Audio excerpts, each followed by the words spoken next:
The United States has once again escalated its pressure on Venezuelan President Nicolas Maduro by doubling the reward for his arrest to $50 million. This move is part of a long-standing U.S. policy that considers Maduro an illegitimate leader and a threat to national security. The U.S. accuses him of narco-terrorism and leading a drug trafficking organization, alleging he works with groups to bring illicit drugs into the U.S. Maduro, who was indicted on these charges in 2020, remains in power in Venezuela despite widespread international condemnation of his 2024 re-election as fraudulent. The Venezuelan government has dismissed the increased reward as a political stunt and propaganda.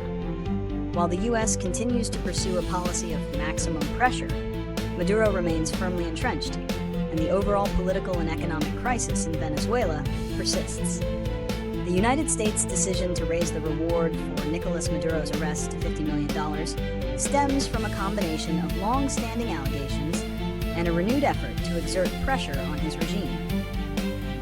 The primary reason is the accusation of narco-terrorism and drug trafficking. The U.S. Justice Department has charged Maduro with leading a drug trafficking organization, alleging that he and his associates use criminal groups to move illicit drugs, including fentanyl-laced cocaine, into the United States. This move is also a part of the U.S. government's maximum pressure policy aimed at holding Maduro accountable for what it considers a repressive and corrupt government. The U.S. does not recognize Maduro's most recent election victory as legitimate, citing widespread fraud. By increasing the reward, the U.S. is not only attempting to bring Maduro to justice for his alleged crimes, but also signaling its continued support for a democratic transition in Venezuela. The increased bounty is seen as a way to encourage individuals to come forward with information that could lead to his arrest. The increase in the reward for Nicolas Maduro's arrest is likely to have several consequences, though it does not guarantee his capture. In Venezuela, the move will almost certainly be condemned by the Maduro government as an act of aggression and a violation of national sovereignty, further hardening the regime's stance against the United States. It could be used internally as propaganda to rally support and portray the U.S. as an imperialist enemy.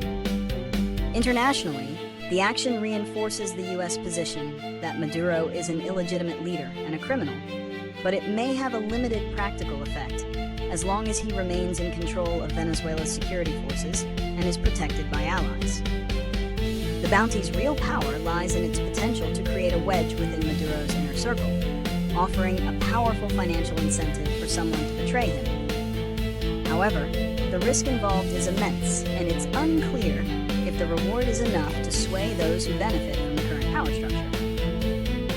The move also highlights the ongoing struggle to find an effective strategy to resolve the political and economic crisis in Venezuela. Resolving the Venezuelan crisis is a complex challenge with no easy solutions.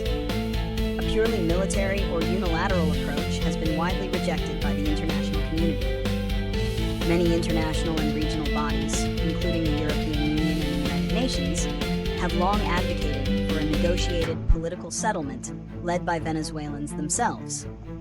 This would require the Maduro government and the democratic opposition to engage in good faith dialogue. Key components of such a solution often include a roadmap for free and fair elections with independent international observation, the restoration of democratic institutions, and the release of political prisoners. Targeted sanctions on individuals responsible for human rights abuses and corruption, rather than broad economic sanctions that harm the general population, are also seen as a more effective tool for exerting pressure.